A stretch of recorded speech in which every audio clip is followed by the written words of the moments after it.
Today, we take a good look at Cam's season 12 appearances, JT, the beloved character, and the racism plot. What happened? What could change? Find out today on Cutters, Degrassi, What Ifs.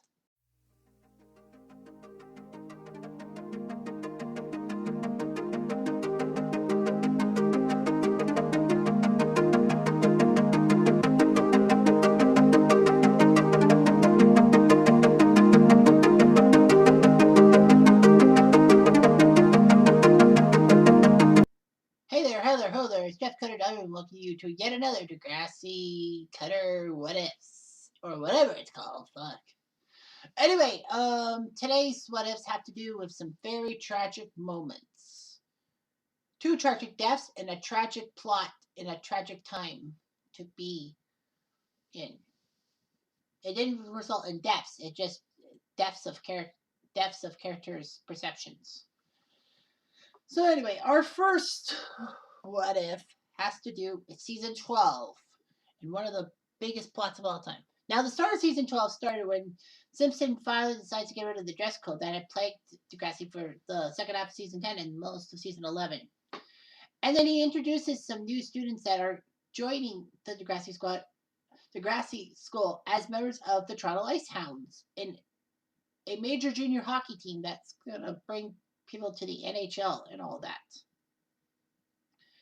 Now, of course, it's not a Degrassi team. It's a Toronto team, Ice Hounds. Now, a lot of you guys don't know much about the junior hockey system because a lot of you are probably viewing this from the US, and basically they don't have a big system like we do up north in Canada. Of course, this channel is from Ontario, so anyway, Major Junior basically makes up players like from 16 to 19 who want to get into the NHL and all that and get drafted from it. The number one pick this year in 2020 was Alexis Lafreniere from the Rimouski Oceanic in the Quebec League. That's a Major Junior A team in Rimouski, Quebec, and all that. There's Major Junior teams in every province except for, I think, Newfoundland doesn't have a team. I think, yeah, Newfoundland doesn't have a team, but PEI, I think they still have Charlottetown in the Quebec League. But basically, the Western Hockey League has teams in BC, Alberta, Saskatchewan, and Manitoba. The OHL is in Ontario, and the Quebec League is Quebec. Maybe St. John's still has the team, but anyway, New Brunswick, Prince Edward Island, and Nova Scotia. But here's the thing: there are American teams in Major Junior. There's a team in Portland called the Portland Winterhawks. There's a team in Seattle. There's a team in Everett. I guess they came from Tacoma. Well, those are Washington. And then there's two Michigan teams in the OHL, Flint and Saginaw, and then there's a team in Pennsylvania called the Erie Otters. Connor McDavid played for them. So anyway, yeah, so you get players from different backgrounds and different cultures and all that. And one was a young man named Cam Saunders who came all the way from Kapuskasing, Ontario, in northwestern Ontario, 10 hours from Toronto. He's supposed to be a good young prospect that helps. And Dallas, a very nice black student from Guelph, close to where I am. I'm in Kitchener, but Dallas came along, and basically Dallas was upset that Cam is not giving a result, and basically issues. They basically pinpoint that Cam's issues on the ice have to do with his puppy dog love for Maya, who was a simple girl who basically was Katie's sister. So basically, Cam feels like he's found love with Maya and all that.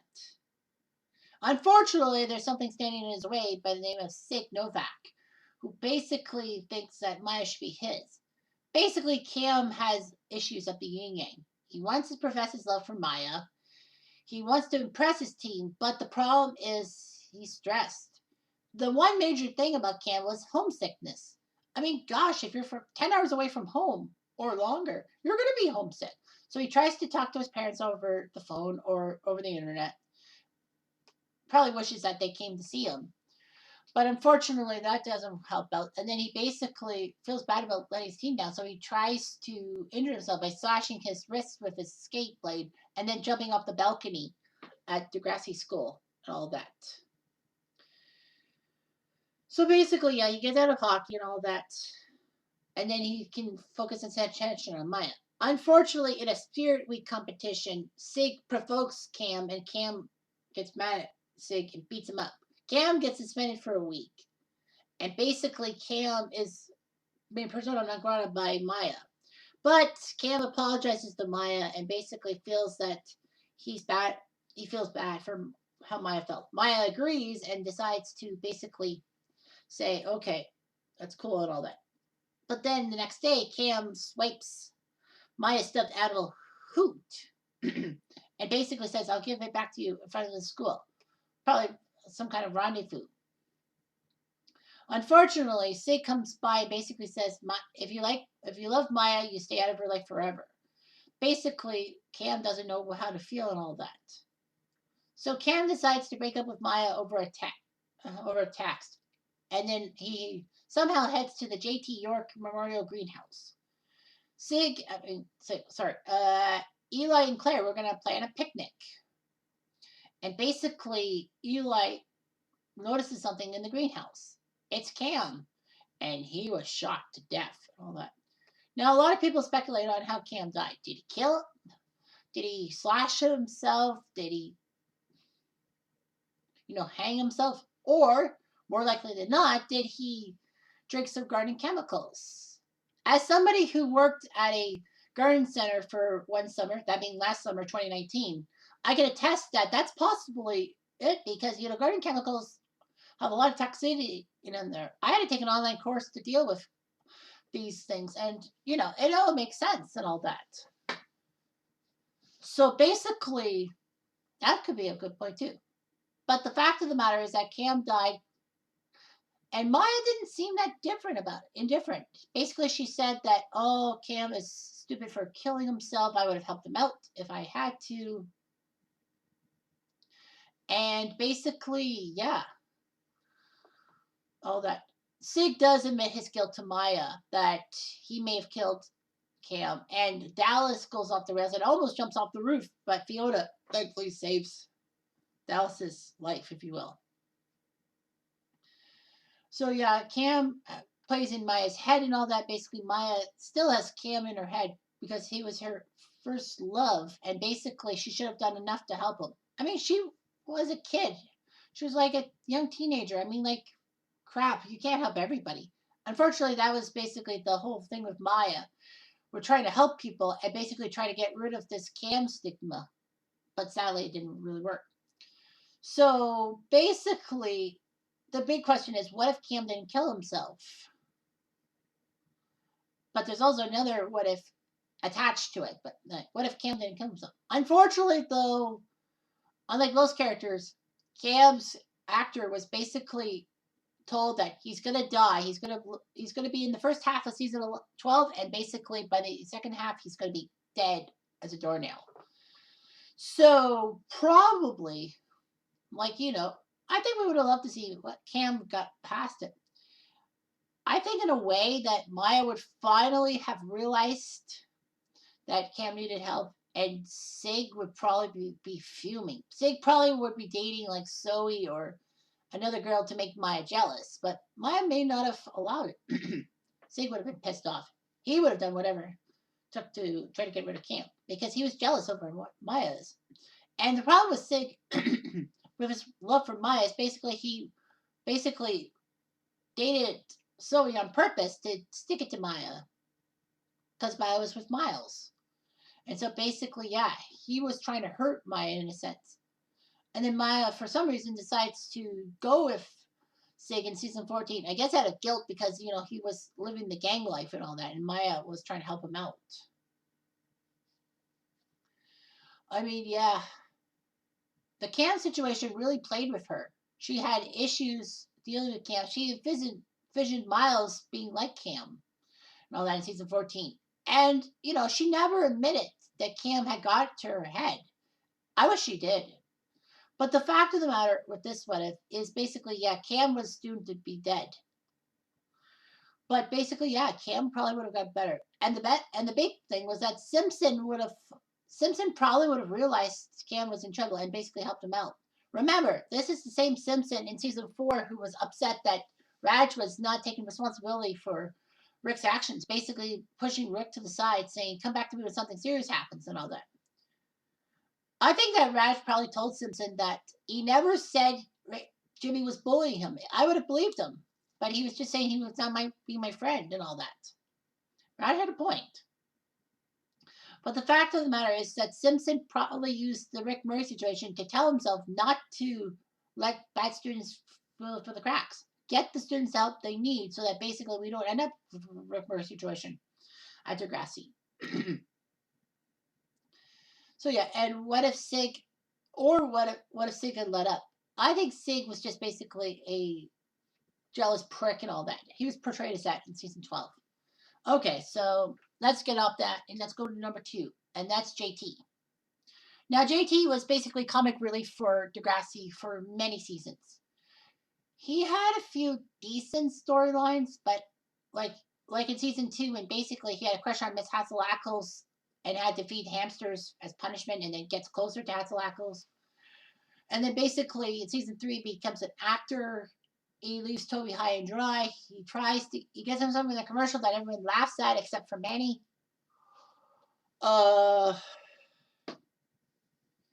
In season 4, he decided to have a friendship with Danny, aka Liberty's brother, maybe to get to Liberty. I'm not positive, but basically, yeah, he left Toby high and dry.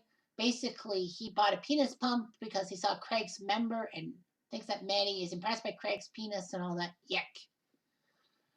Of course, JT was not really central in the Rick Murray situation, but basically JT's role is basically with him abandoning Toby as a friend. Toby was right for the picking to be friends with Rick. Manny chewed him out, and JT realized he was a horrible person, and basically told Toby that basically it doesn't matter what I think of Rick, it should never have happened in the first place. And they became friends again. JT, of course, was trying to duck Liberty because Liberty had a crush on him for the first 3 seasons, and JT never reciprocated those feelings.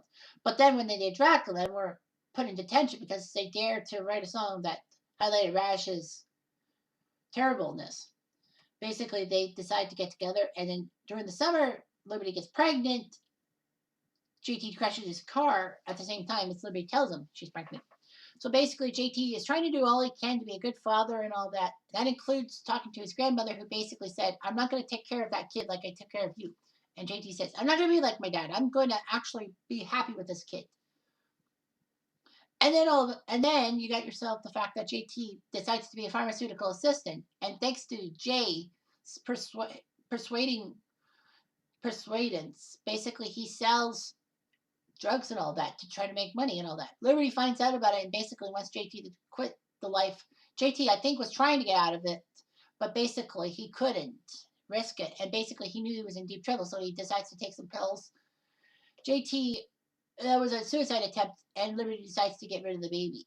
All that. JT feels upset with himself, and then basically he deals with Mia and her 2-year-old. And basically, yeah, JT's happy again. Liberty seems to be jealous. JT realizes that he should be with Liberty, not Mia. I guess maybe in a sense that JT realized that this whole Lakehurst Degrassi feud was all about that, and basically he probably thought that if he left Mia for Liberty, it could end, and basically Lakehurst would be never mentioned. Unfortunately, Lakehurst took it upon themselves to stab JT in the aorta, and he died, and basically everyone was shocked. Heck, he was made part of the J.T. York Memorial Garden.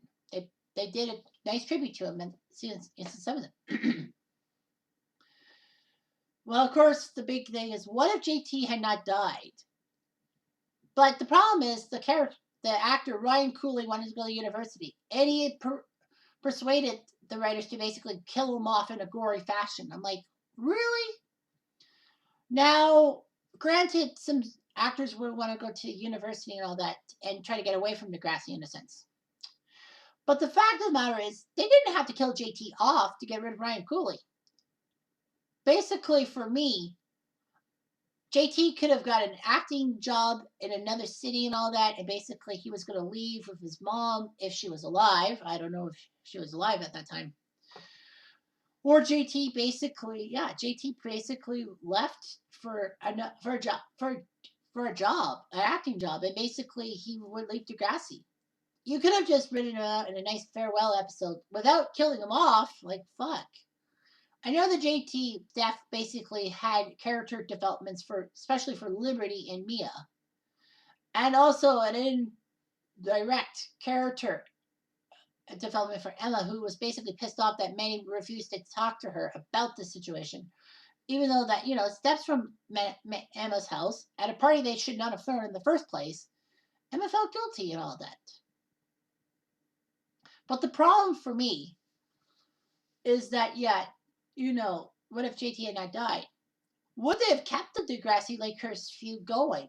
Maybe some people from Lakehurst would try to destroy JT no matter what happens, even if JT waves the white flag and goes towards Liberty instead of Mia. I think for sure, it really affected everyone. Heck, Toby didn't really get many good storylines after JT's death. Like, they really did Jake Goldsby. Or was it Jake Epstein? No, it's Goldsby. Epstein was Craig. But anyway, yeah. Oh, jeez. Yeah. Well, yeah. I mean, I know Ryan Cooley wanted to leave as JT, but basically they could have wrote a better storyline for him. I think it's just the acting thing. They didn't have to kill him off, did they? Well, anyway, number 3, the final what if has to do with a tragedy of dialogue, not of actions. So, in season 16 or season 2 of Next Class, if you want to say it, basically Northern Tech and Degrassi were having a rivalry during a volleyball team. The Northern Tech volleyball team decided to prank Degrassi by pulling the fire alarm at Degrassi and basically stealing their clothes, which meant that the girls had to come outside in their underwear and all that. And unfortunately, the door slams shut on Frankie's towel and basically exposes Frankie to everybody. Now the Degrassi team says we need revenge on these bastards, so they decide to do a poster and sue animals because Northern Tech was known as the Sioux, maybe in a terrible way. I think so. But anyway, yeah. But unfortunately, Frankie threw some gorillas and monkeys. And in black culture, because, some of the best players were black, that was terrible. So the Northern Tech players refused to play Degrassi because of the racist poster and all that shit. So the problem here with the racism plot is that basically it seemed good on paper. Basically, Shay was was defending Frankie and all that because I know the volleyball team did it without Shay. But then Shay learns from her dad and the Northern Tech captain about how racist it really is. So basically, she changed her tone and basically throws Frankie under the bus. The team kicks her off the volleyball team and basically all that. But they want answers. They want Frankie punished for this racist poster and all that. Never mind the fact that Northern Tech never got punished for their fire alarm things. That's a crime, is that not? So basically, Frankie's thrown under the bus, and people want to destroy Frankie for the racism plot because with the Black Lives Matter movement, Frankie feels bad. And you know what? They attack Frankie because she tries to apologize for the racist posters. She fails miserably. She can't put it in right words. She tries everything to fix things, but she couldn't fix it. And worst of all, some students basically think that she's got white privilege because, the Hollingsworth family is kind of crappy. And basically, the mayor or the dad basically is a piece of shit, if you will. And how did he get elected? I don't know. So basically, they basically want Frankie being punished and all that. Frankie decides to run away from her problems. She bumps into a black guy on the side of the road. She feels terrible. She actually locks her car, and we're thinking, oh, it's because he's black. But it was because of the fact that he was a stranger, and Frankie wouldn't allow him to come into the car. Frankie does use this as cannon fodder to basically think, wait a minute, I'm so racist and all that. What am I doing? So she finally makes a formal apology to everybody. They take her back on the volleyball team, although most of the reason was probably because they needed to beat Northern Tech, and Frankie is the last piece of the puzzle. Fortunately, though, Degrassi gets her happy ending and wins the volleyball tournament. Unfortunately, they get an unhappy ending because of the bus crash, which led to a lot of problems in season 3. So, what have we learned from that? So basically, that's a racism plot in a nutshell. So basically, the big what if is what if the racism plot took a different turn? I mean, yeah, Degrassi had to go there with a racist plot. I agree. With the Black Lives Matter, I think they would have done it. Heck, they did a storyline about the Syrian refugees and the Belgian bombings and all that. And it was like, like in a good way. However, when you look at things from a different perspective, it's like, did they do the racism plot right? And I'm like, well, in a sense they did, but they also they jumped to conclusions with Frankie and all that. I mean, Frankie, I know, was trying to apologize for it and basically put the guys as Sue characters because that's what they're called, the Sue. Like, she didn't know about that. But Frankie was a great person. But, problem with Frankie was that basically people picked on her because of Hollingsworth. And basically, I think people basically were upset with her more so because of her dad being a misogynistic piece of shit. And the mother not really doing as much for the kids as she wants to. So when you look at things, it's like, you know, were people pissed off with Frankie because of how her father has treated Toronto like garbage dump, and maybe putting money into Degrassi illegally because his kids go there, nepotism, if you will. But I think it could have been handled better. I mean, like, Frankie should have went through a whole re-education about black culture and all that, and Degrassi should have went with the black culture thing and all that. Like, they had discussions about how to deal with race and all that within the school. And of course, I forgot to mention that the racism plot also had a subplot, in a sense, of Tiny being suspended for defending Lola, even though that he was defending Lola. And people were upset that Tiny got suspended for a week, whereas Frankie, who did a big racist poster, got no punishment. And then maybe some students were probably thinking that because she's a Hollingsworth, and maybe because Mr. Hollingsworth might have paid off the school, Frankie is off scot-free, all that. So, in a sense, that was harsh. And, they could have done better with Tiny's plot. I mean, I know that they had the throwback Thursday with the alumni, and Paige basically said that, it's unfair and all that. Like, they could have handled the whole Tiny situation by basically saying all these punishments and all that. But it also raises a point. I know this isn't the what if, but basically the point is, what if the whole Tiny thing with the 5-day suspension was not Degrassi's idea, or it was the school board's? Because maybe the school board automatically made a 5-day suspension, and maybe Snake didn't want to follow through because he didn't do it, but because he's principal and basically he has to listen to the school board, he does it anyway. So, yeah, they could have done better with the racism plot and all that. They could have, like, Frankie do a lot of re-education and all that shit. But in a sense, it actually did help Frankie become a better person and more likable.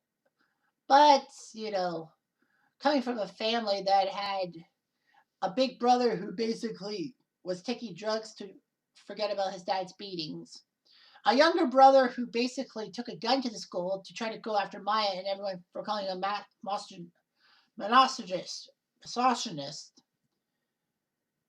and a mother who basically is more about being the wife of a politician than rather being a mother of her children, and a dad who's basically delusional as mayor of Toronto.